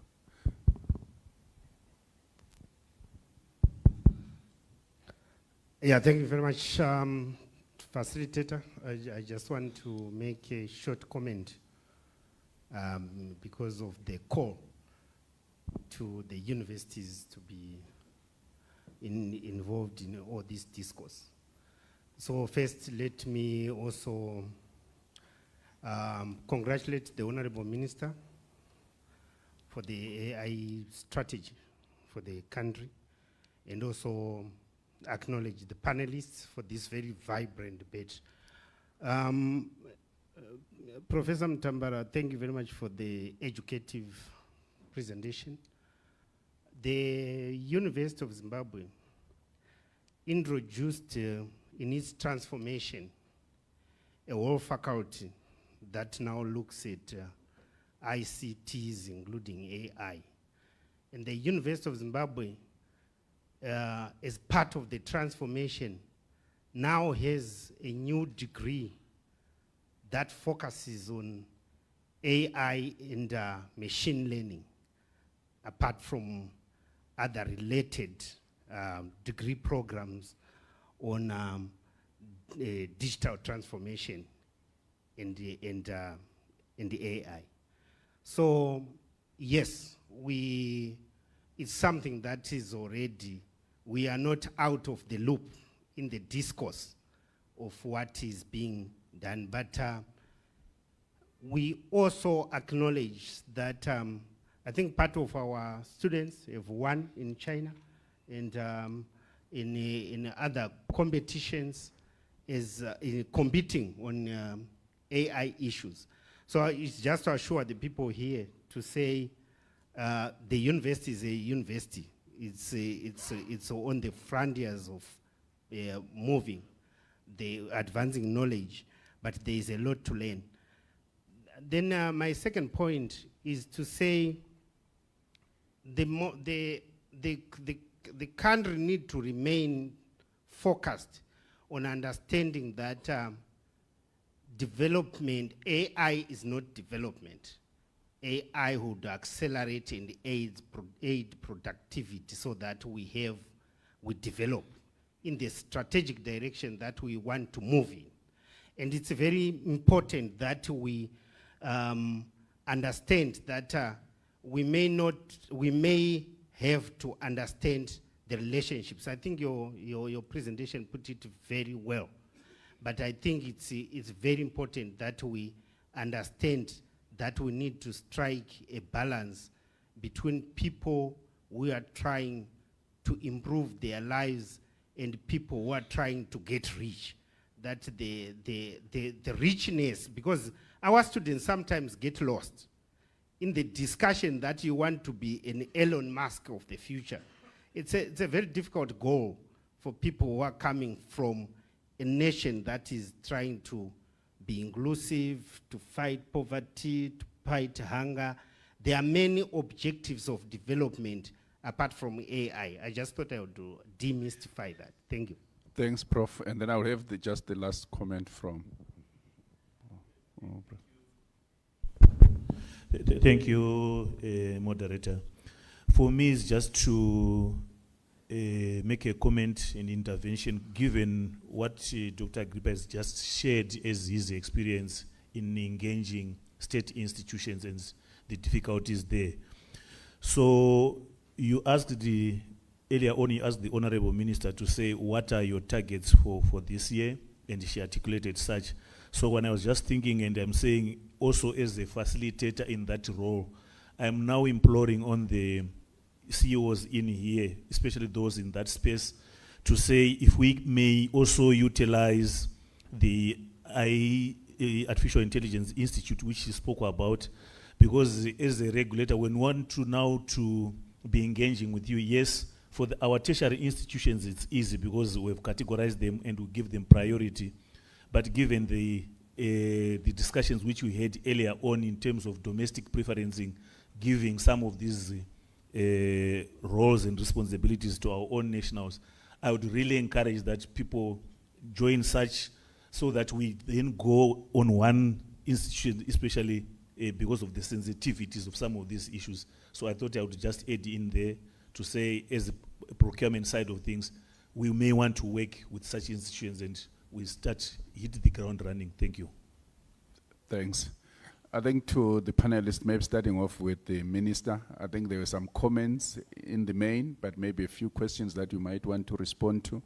If you may just respond to those ones and also your concluding remarks, and I think the same with the rest, whatever has been spoken that we want to respond to, and then we just also offer the concluding remarks. Okay, thank you very much, Chairman. I really want to thank you for this opportunity again. Yes, to first start, I didn't get the name for the telemedicine. Your name? Wellington, okay. Wellington spoke about a clear policy that they need for the telemedicine implementation. I agree. I think it's important. We'll definitely work on that. I'll talk to the Honorable Minister of Health so that we really come up with a laid-down policy.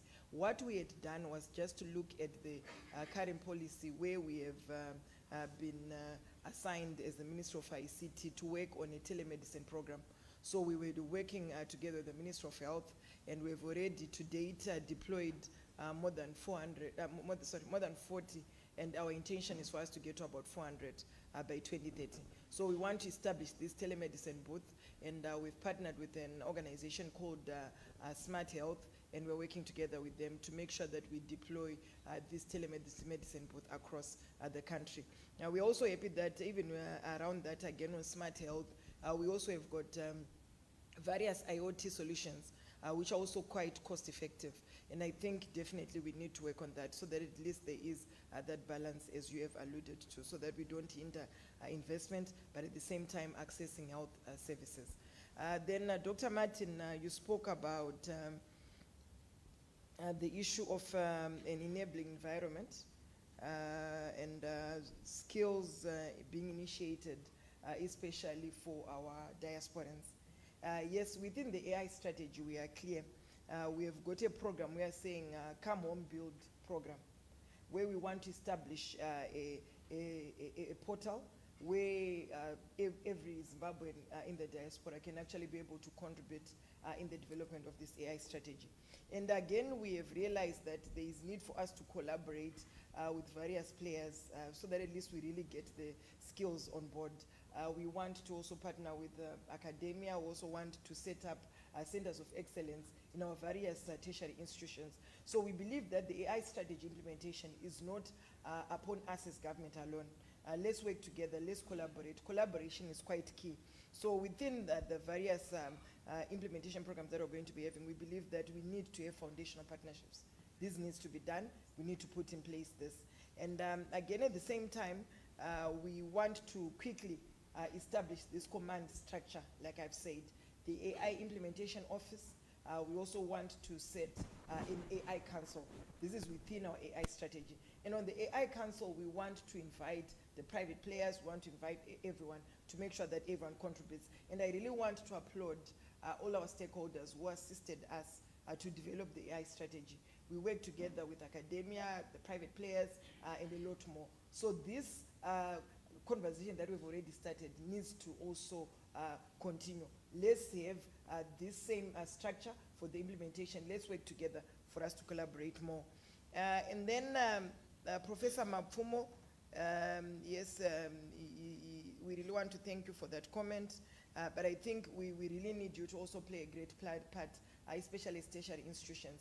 Let's work together. We are ready as government to make sure that we incorporate within the curriculum in terms of the tertiary institutions like you alluded to, and also even in terms of the primary and secondary education. We need to set the foundation right. It has to start from as early as ECDB. If we are very serious about this, we need to make sure that ICTs are also compulsory in our schools. So what are we doing? 2027, we are going to set up a policy we are calling one learner, one device per in each and every school. So we believe that we're going to have parents also assisting us, where we have a learner having one device. This is as to go. If ever we are going to implement this, this is going to assist us greatly. Yes, government can play their part, but we believe parents are also going to assist us so that each and every learner, when they go to school, they've got a device, either a tablet or a laptop. In that way, this is also going to assist us to fully embrace artificial intelligence and e-learning. There's the issue again of the innovation crucible, which is also part of the initiatives that are going to launch, where we want to establish an AI sandbox. This definitely needs to be very much needed. And again, we need to activate a fund. We need to ring-fence together with the Minister of Finance. I know it's quite difficult, but we need to continuously be able to engage with them so that at least we have a fund set aside for the implementation of artificial intelligence. At the same time, we are going to establish a fund within the AI strategy called Mugove Fund, where we want to capacitate our AI startups for our young people. This really has to be the way to go. And again, at the same time, we've got other initiatives like the Digital Mori, where we want to create awareness and at the same time train every citizen in Zimbabwe around artificial intelligence. And Dr. Ruswa, you spoke about embedding artificial intelligence in all institutions. I think that's the way to go. We are ready to support as government to make sure that at least we create more systems that we embed artificial intelligence, to make sure that even in terms of procurement, it is instant, and in that way, we'll also make sure that we assist government to be more efficient than ever.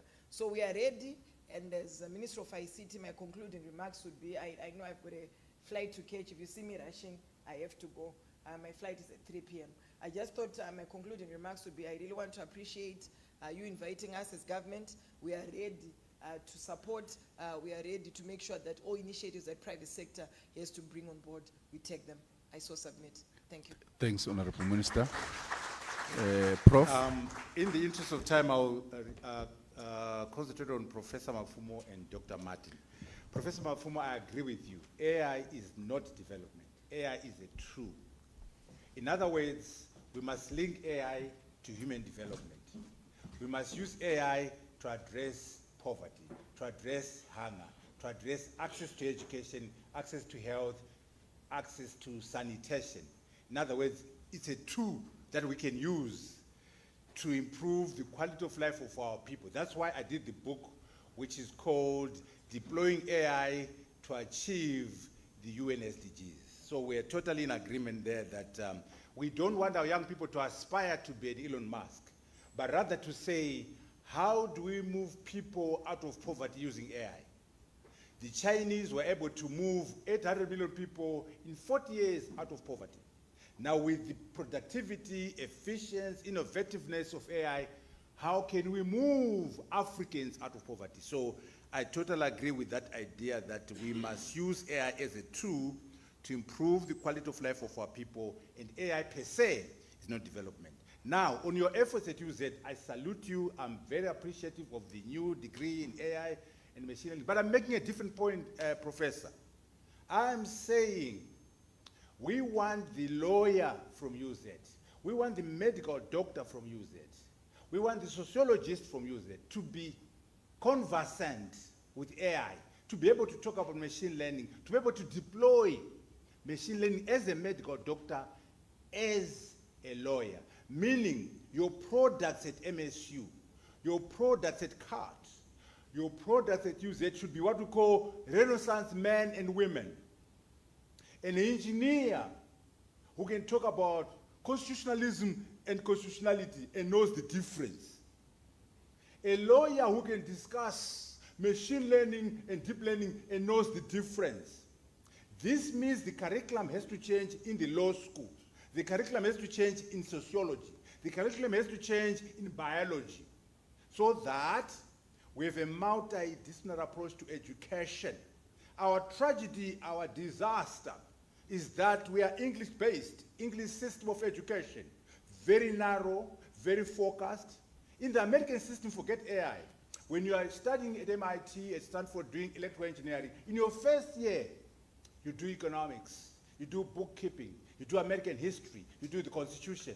And at the end of the day, you have your BSc in electrical engineer, but you know how to balance your book, you know how to discuss the American Constitution, you know about American history. So my challenge to Zimbabwe, not just use it, is that can we make sure that our engineer like Martin, when they walk out of UZ, they know something about philosophy, about history, about the Constitution, and the same applies to the lawyer. So I want our, yes, let's be specialized. I'm an accountant, I'm a lawyer, I'm an engineer, but let's create Renaissance men and women out of our universities. The diaspora, very important. We must take the people in the diaspora as our money in the bank. Let's leverage them.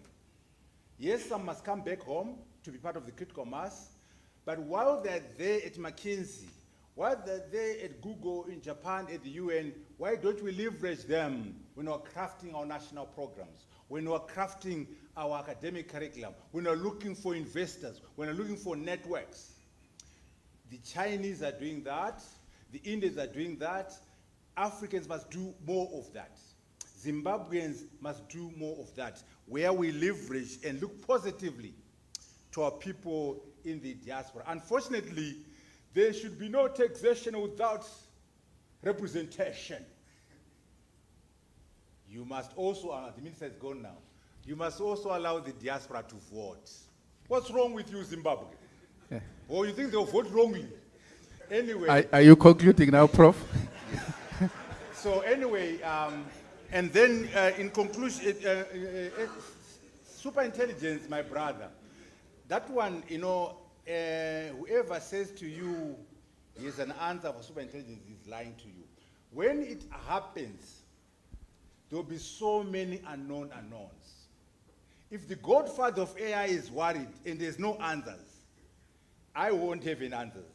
And so when we do get to the stage where we achieve superintelligence, there will be so many unknowns. All we can do is to prepare, but we can't find all the answers. In conclusion, we are saying, people, we must make sure as Zimbabweans work together to fix this country. We are saying as Africans, we must work together to fix the African continent. We are saying as citizens of the Global South, let us work together to fix the Global South. You will never be respected as a Zimbabwean until Zimbabwe has done well as a country.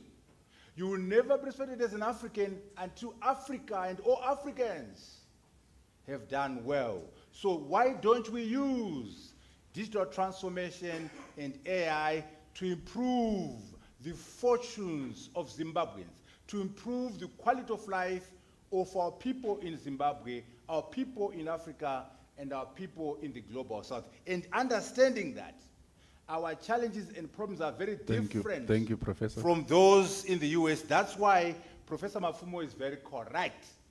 AI alone, AI on its own is not development. How you use it to address your problems, to improve the quality of life of our people is what we want. Using AI to drive industrialization, beneficiation, and value addition. No guts, no glory. Thank you. We Thank must you, take a Professor. plunge. Thank you. Agrippa, in 30 seconds, I promised 2 minutes, but I'm also running out of time. 30 seconds. Thank you, Chair. Just to acknowledge Professor Mafumo, we are working as part of an ecosystem, and we are tapping into universities and having some innovation collaborations, which we are happy about. Secondly, it's not all doom and gloom in terms of digital public infrastructure. Things are happening, but it's in silos, it's a bit slow. I think we are seeing what's happening with title deeds and so forth. We are plugging into those and including them into our workflows. Finally, I think to all CEOs here present, it's urgent that we begin to imagine our digital twins, whichever business we are in, because the rate at which artificial general intelligence is approaching, never mind super intelligence, is frightening. I do a lot of research, so it scares me when I see how some of the technologies are really changing. It's important, it's critical, and it's urgent. All the best. Thank you. Thanks, Agrippa. Colleagues, this brings to an end to our session on AI and digital transformation. I think it's very clear that the terrain has got challenges, but I think from the National AI Strategy, we've got a map that we are using to navigate this terrain. We're building strategy, we're building governance, and also making sure that the workforce is capable of carrying us forward. But I think at the end of the day, AI is a leadership challenge that demands response in an equal measure from all of us. Thank you very much. A round of applause for the panel. We want to thank Dandem Tande Investments for ensuring that we had a powerful discussion, and also for making sure that while we're talking about digital developments, we are not left lagging behind. We are streaming live courtesy of Dandem Tande, or the stream that you will see from all over the world. So we are happy and we're grateful. Thank you for continuing to support CEO Africa Roundtable. We want to thank our panelists this afternoon for delving deep and removing the gloves and making sure that they really tackled the issues. Thank you so much, gentlemen. You may take your seats. I do have a phone that is here. I'm not, okay. You can still sponsor it. Right. Just to then also give you the running order of activities going forward. Soon we are going to be going for lunch, but I'm going to ask the two top tables, which are the tables that are up front, if you can follow Mr. Nyachega. He is going to point you in the right direction of where you will have your lunch. I'm going to ask the others to remain seated. After lunch, so our time at this point is 6 minutes to 2. Lunch hour is exactly an hour. And we will reconvene in this room exactly at 3 p.m. So our lunch hour is 50-something minutes long. We will reconvene at 3 p.m. We are going to start with an MSU pitch. They are our sponsors for this lunch. They want you to come back re-energized so that you are prepared for another powerful pitch that's going to be coming through. And then we'll sit down and actually have a panel and interact with the two students. Because what we want from this room are people who are going to take up the projects either as investors. The idea behind is for us as Zimbabweans to invest in our own products, to invest in our own systems, so that we are able to transform our economy. We can't be using foreign languages, foreign tools to develop our local systems. So we need to be Zimbo-centric in our approach. And we're going to make sure that as they do their pitches, they will have a session with me to really interrogate and see the numbers that they're talking about. You never know, we might end up with an auction. But we are proceeding to lunch. It's going to be served in the restaurant. We are back here at 3 p.m. and do ensure you are here back on time. There are more people who are going to be joining us. We also want to recognize the Minister of Health. He is going to be joining us for a panel tomorrow, so you can also get your questions ready. I'm made to understand in the afternoon we have the cotton value chain roundtable. It's another heated one, and we're going to be joined by the Ministry of Industry and Commerce for that discussion. So do make sure you come back and we interrogate issues and see how best we can build Zimbabwe's economy in the spirit of partnering for Vision 2030. Thank you, ladies and gentlemen. We may make our way. I'll start with the top table. Can we have a commercial? Great chemicals for your operations. One that's ready to scale with you for regional and global markets. Where research meets reality. Where inclusion means service in all 16 languages. Where diagnostics save lives. This is Midland State University. Let's build the future together. Partner with us today. Midland State University. Our hands, our minds, our destiny. Real Star Security. Security starts with professionalism, trust, and a warm first impression. Our highly trained guards are always ready to protect what matters most. With a reliable fleet on the move, we deliver rapid and dependable response services. From CCTV installation to advanced technical solutions, we secure your world with modern technology. Our presence extends across borders, delivering trusted security services wherever we operate. Real Star Security, your trusted security partner.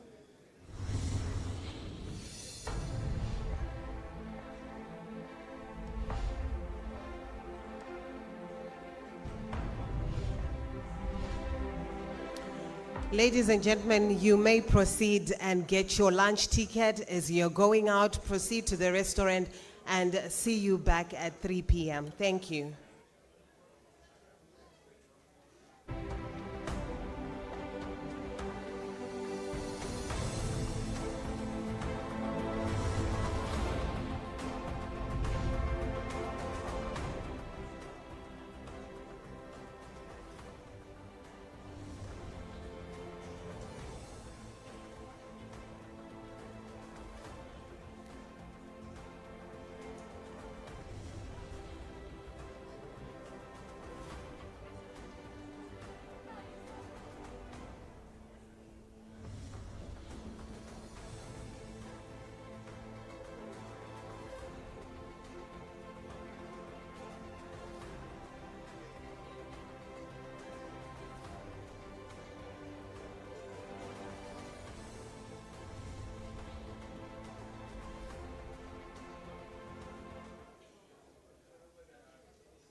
woven into the fabric of Zimbabwe, bringing timeless, exclusive fashion to the nation for 80 remarkable years.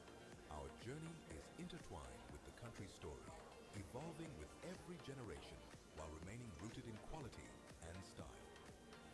Today, the Edgars Group serves diverse lifestyles and needs through a portfolio of trusted brands. Edgars, our flagship home for premium fashion, beauty, and the ultimate lifestyle experience. Jet, bringing trendy, stylish, and affordable fashion to every member of the family. Express, our valuable no-frills destination destination for quality style at the best budget price points. Club Plus, our financial heart, providing the credit solutions that put your dreams within reach. Carousel, our manufacturing pride in Bulawayo, crafting the local quality you know and trust. We look forward with purpose investing in innovation and digital transformation to keep meeting your evolving needs. Choose heritage. Choose quality. Edgar's, still turning heads at 80.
Since 1946, Edgar's has been woven into the fabric of Zimbabwe, bringing timeless, exclusive fashion to the nation for 80 remarkable years. Our journey is intertwined with the country's story, evolving with every generation while remaining rooted in quality and style. Today, the Edgar's Group serves diverse lifestyles and needs through a portfolio of trusted brands.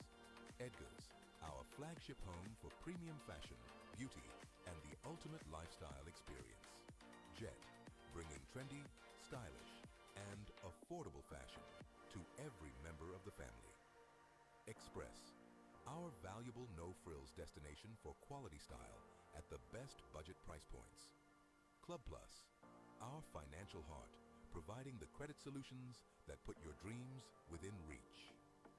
Carousel, our manufacturing pride in Bulawayo, crafting the local quality you know and trust.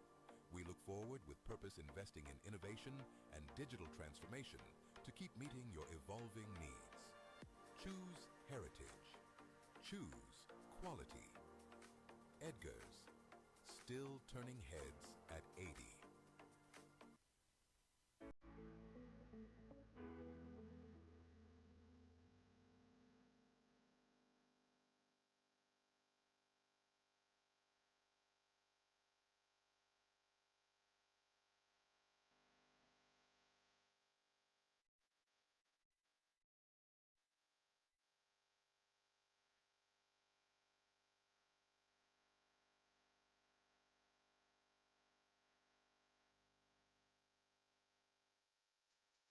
What if your dream partner was one that offers a complete ecosystem of products, services, and talent?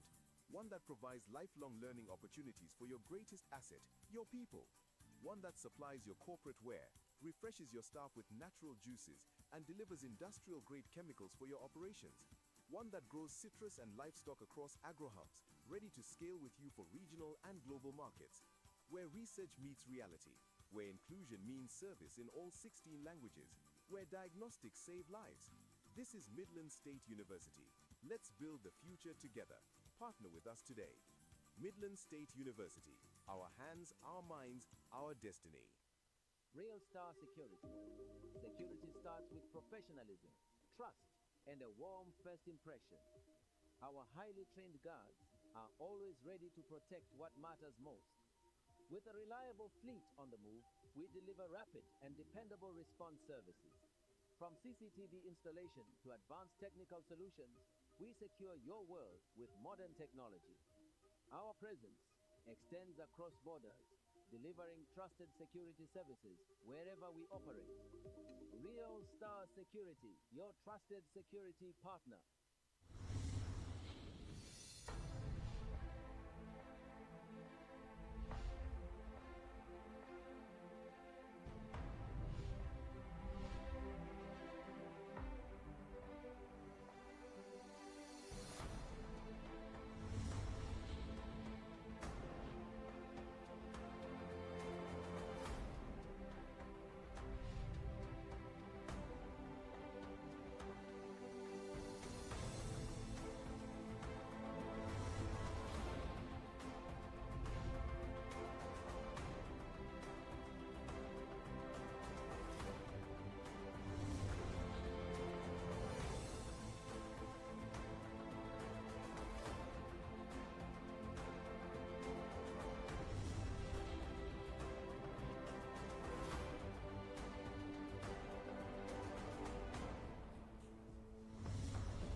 Since 1946, Edgar's has been woven into the fabric of Zimbabwe, bringing timeless, exclusive fashion to the nation for 80 remarkable years.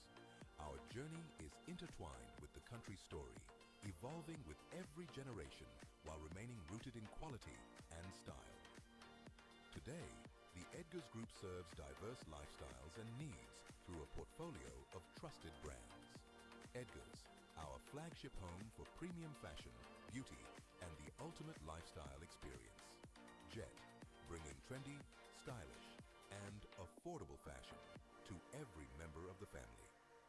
Express, our valuable no-frills destination for quality style at the best budget price points.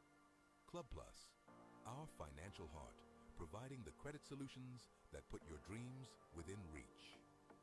Carousel, our manufacturing pride in Bulawayo, crafting the local quality you know and trust.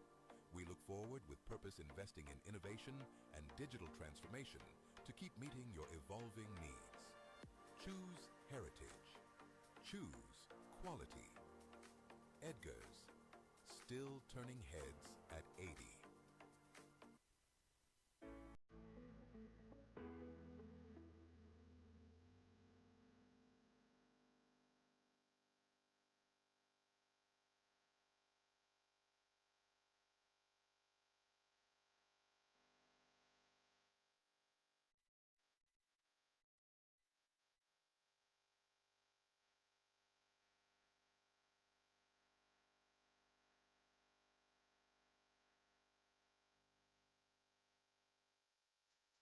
What if your dream partner was one that offers a complete ecosystem of products, services, and talent? One that provides lifelong learning opportunities for your greatest asset, your people. One that supplies your corporate wear, refreshes your staff with natural juices, and delivers industrial-grade chemicals for your operations. One that grows citrus and livestock across agro-hubs, ready to scale with you for regional and global markets. Where research meets reality, where inclusion means service in all 16 languages, where diagnostics save lives. This is Midland State University. Let's build the future together. Partner with us today. Midland State University. Our hands, our minds, our destiny. Real Star Security. Security starts with professionalism, trust, and a warm first impression. Our highly trained guards are always ready to protect what matters most. With a reliable fleet on the move, we deliver rapid and dependable response services. From CCTV installation to advanced technical solutions, we secure your world with modern technology. Our presence extends across borders, delivering trusted security services wherever we operate. Real Star Security, your trusted security partner.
Since 1946, Edgar's has been woven into the fabric of Zimbabwe, bringing timeless, exclusive fashion to the nation for 80 remarkable years.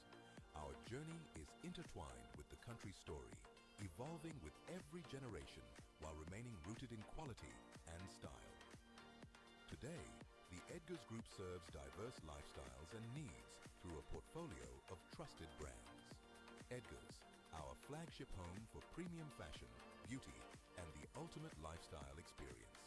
Jet, bringing trendy, stylish, and affordable fashion to every member of the family. Express, our valuable no-frills destination for quality style at the best budget price points. Club Plus, our financial heart, providing the credit solutions that put your dreams within reach. Carousel, our manufacturing pride in Bulawayo, crafting the local quality you know and trust. We look forward with purpose investing in innovation and digital transformation to keep meeting your evolving needs. Choose heritage. Choose quality. Edgar's, still turning heads at 80.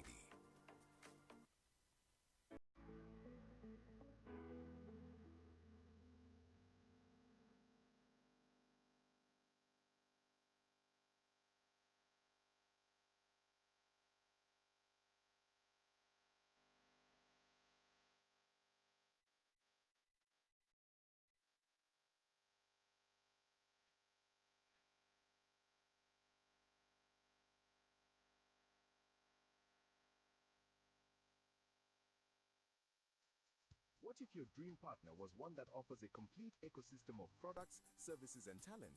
One that provides lifelong learning opportunities for your greatest asset, your people. One that supplies your corporate wear, refreshes your staff with natural juices, and delivers industrial-grade chemicals for your operations. One that grows citrus and livestock across agro-hubs, ready to scale with you for regional and global markets. Where research meets reality, where inclusion means service in all 16 languages, where diagnostics save lives. This is Midland State University. Let's build the future together. Partner with us today. Midland State University. Our hands, our minds, our destiny.